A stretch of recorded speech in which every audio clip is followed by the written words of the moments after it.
Oke, rich people, kita akan membahas tentang tsunami ekonomi yang kemungkinan akan terjadi setelah munculnya virus corona. Jadi sekali lagi saya sampaikan bahwa coronavirus itu hanya gempa buminya, dan yang harus kita takuti sebenarnya bukan virusnya. Karena at the end of the day, kita akan mencapai sebuah new normal, di mana new normal ini artinya adalah kita sudah biasa banget kan, sudah di rumah, kalian sekarang sedang nonton YouTube, selalu belajar dari YouTube Astronaci, kemudian homeschooling ya.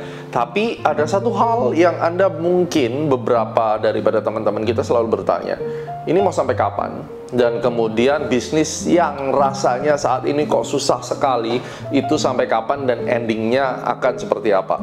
Ada beberapa hal yang perlu Anda catat. Yang pertama adalah yang pasti akan terjadi dan yang akan datang saat ini adalah perlambatan ekonomi di kuartal 2 2020, di mana pada akhirnya pemerintah juga akan memberikan stimulus. Kalau Amerika pada akhirnya sudah memberikan stimulus 2 triliun US dollar, dan kemudian di Indonesia merencanakan adalah 400 sampai 500 triliun, dan Anda juga akan menghadapi stimulus ini disertai dengan suku bunga yang diturunkan ya. Kuartal 2 akan sangat penuh warna, dan kalau Anda perhatikan stimulus ini bisa membangkitkan gairah market. Tetapi pada saat kita bicara bunga diturunkan, sebagian orang berpesta pora. Kenapa? Karena beban hutang mereka berkurang ya bunganya. Tetapi bagi Anda yang memegang deposito, ini akan menjadi masalah.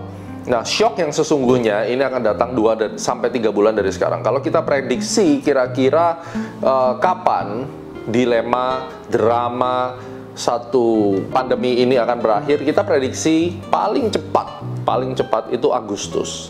Dan idealnya mungkin bahkan normalisasi dari semua gejala atau perubahan culture hidup ini nanti sampai akhir tahun 2020, seiring dengan Menteri Pendidikan berkata bahwa nanti homeschooling itu dipersiapkan, study from home itu sampai akhir tahun. Nah, kita melihat dari pola pergerakan IHSG dari chart yang sudah kita analisa, di situ saya simpulkan nampaknya coronavirus efek di Indonesia ini baru akan berakhir dan normalisasi itu di September 2020. Ya, jadi perlambatan ekonomi yang dimaksud adalah nanti kalian akan lihat bahwa laporan keuangan bisnis perusahaan-perusahaan besar yang ada di Indonesia itu mulai terkena dampaknya setelah di kuartal 2. Kenapa? Karena kuartal 1 itu pada saat kinerja keuangan Januari-Februari, di mana itu baru mulai naik, dan problemnya kan mulai kelihatan itu di bulan Maret-April ya. Mei, Juni, apalagi selama puasa ini. Oleh karena itu nanti akan terefleksi di kuartal 2, dan Anda akan melihat pasar saham kemungkinan besar nanti puncaknya itu ada di Mei akhir, di Juni itu akan terjadi satu kenaikan harga, terus kemudian akan flat sideways sampai akhir tahun. Jadi ini yang harus kita waspadai. Kemudian yang kedua, solusinya apa untuk membuat ekonomi kita tetap running dan bisnis kita tetap baik? Perhatikan, yang lebih mengerikan daripada sekedar virus itu adalah fear, ketakutan dan ketidakpastian, indecision ya.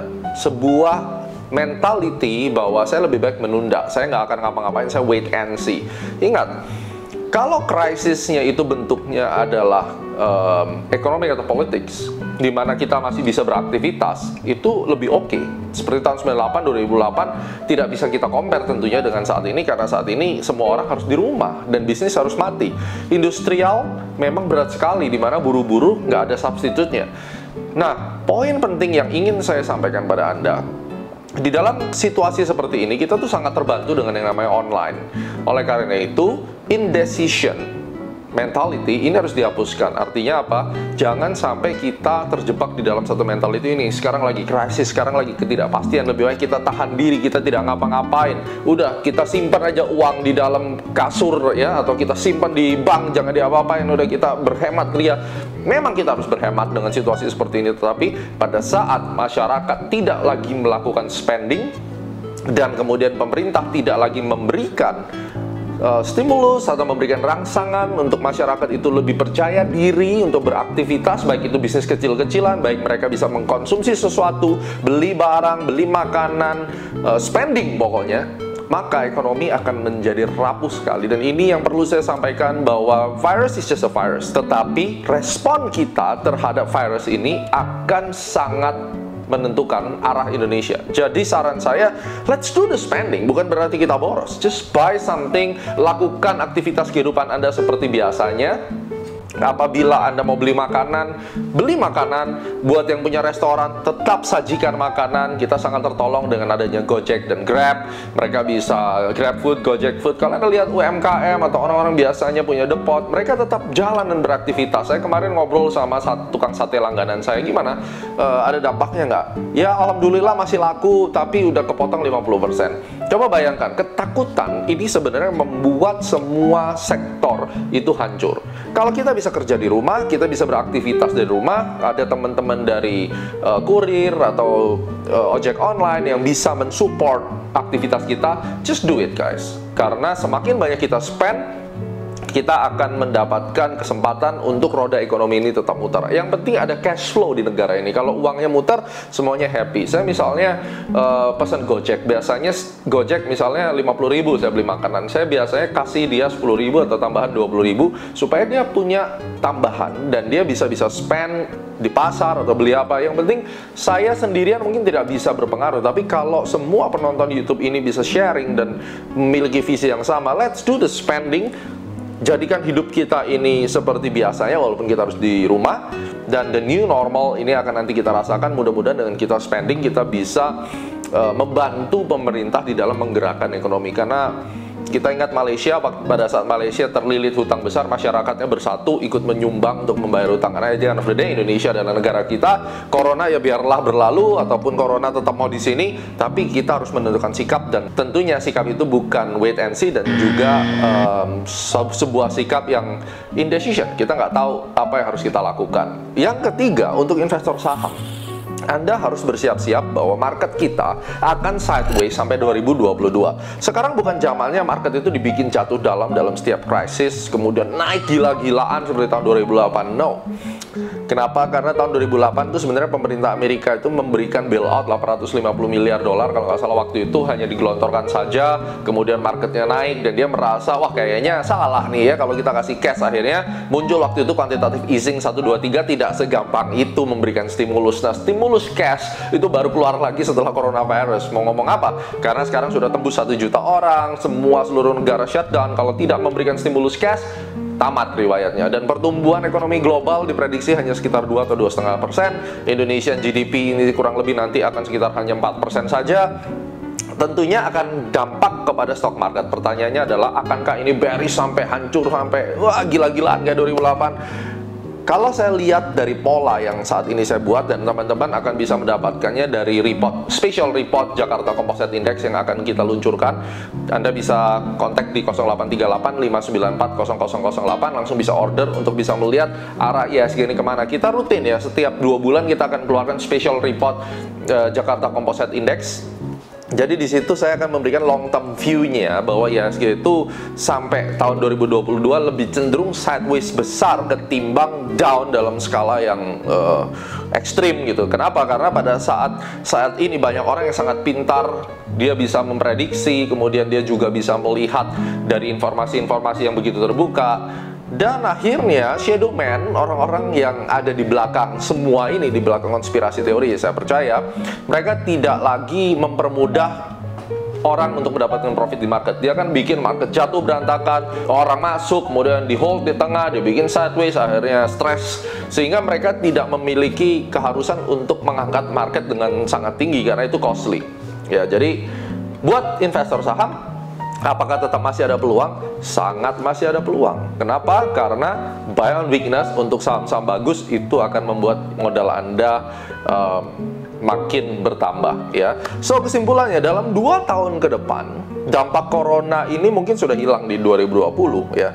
Tapi goncangan ekonomi dan drama-drama baru akan diluncurkan. Kita punya presidential election di United States di November, dan saya percaya Republik at least masih menang. Mungkin Trump lagi yang mimpin ya, karena kita tahu bahwa saat dijatah 2 periode Demokrat, Republik, that's Illuminati game ya. Saya percaya bahwa ini merupakan control daripada Rothschild. Kalau Anda mengetahui tentang the pyramid of Illuminati Eye, Anda akan tahu tentang hubungan itu. Kita percaya bahwa Republik mungkin akan memimpin lagi, dan saat ini kalau Anda lihat nih, saya baru nonton CNN, ada third party untuk mengajukan presiden candidate ya. Tapi ya itu mungkin hanya untuk menyeimbangkan. Dan volatility akan makin hebat. Anda juga lihat drama oil sampai diperdagangkan negatif karena salah satunya, kalau kita lihat kenapa bisa sampai negatif, ternyata di belakang tuh ada story-story, dan salah satu story-nya adalah over the counter market dunia perbandaran yang super besar, yang bahkan diduga itu dimotori oleh beberapa pemerintah di negara, contohnya seperti China. Kalau Anda lihat di Wall Street Journal, terlihat bahwa oil negatif tuh banyak trader di Cina itu sampai saldo negatif, dan mereka utang 2 miliar dolar ke pemerintah, if I'm not mistake ya, tolong dikoreksi. I think so ya, 2 miliar dolar kalau nggak salah. Itu gara-gara oil saldonya negatif. Jadi orang berpikir kalau oilnya 0, mungkin dia akan berpikir bahwa oke, gua buy aja, kalau di 0 kan nanti bisa naik. Ternyata enggak, dia mau tunjukin gitu bahwa ternyata oil itu bisa minus. Dan bayangin orang-orang yang kena auto cut, margin call, yang trading gede-gedean, habis semua minus, dan mereka punya hutang kepada pemerintah.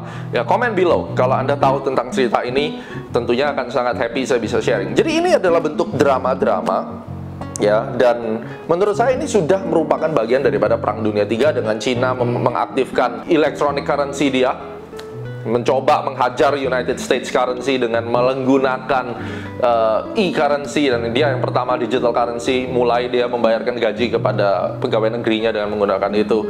Akan banyak drama-drama lagi di dalam tahun 2020 sampai 2022, dan yang perlu Anda perhatikan bahwa tsunami yang akan datang itu lebih parah daripada hanya Anda di lockdown di rumah. So, wake up guys, wake up. Anda harus bersaing.